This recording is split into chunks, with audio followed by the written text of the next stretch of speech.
Hi, my name is Ashley Scher, and I'm the founder and CEO of Share Love Fund. Continuing on our discussion of the different types of yoga, the seventh type of yoga is Kropali. So traditionally, this is what we registered our school as with Yoga Alliance, but in our heart, we're really not. The reason why we like Kropali is because it is a flexible form of yoga, but also in being flexible and in our client-centered approach, we're inspired by Kropali, but we're not married to any one approach. The best is what serves and inspires the teacher and what serves and inspires the students. And just like we stretch and we try to get physical flexibility through yoga, I think it's also important to be a little bit flexible about the approach we do and make sure that it's serving everyone's interests.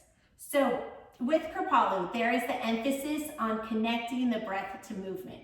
And one interesting way to do this is to have your students do a simple yoga flow and tell them, breathe any which way, as long as they can do that safely, or don't think about your breath. And then to try to do that same yoga flow, but instruct them with the breath.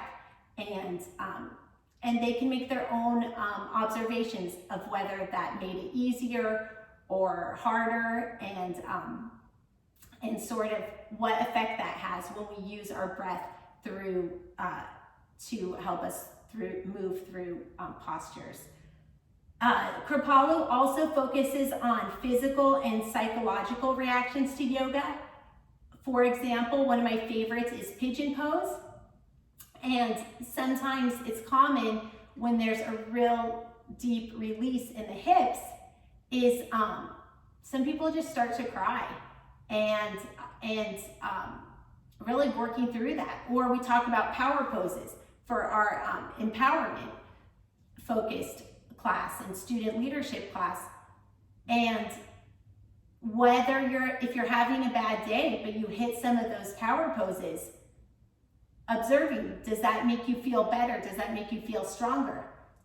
There's no right or wrong answer, but just sort of exploring the psychological impact that movement can have on the body is one of the interesting aspects of Kropali.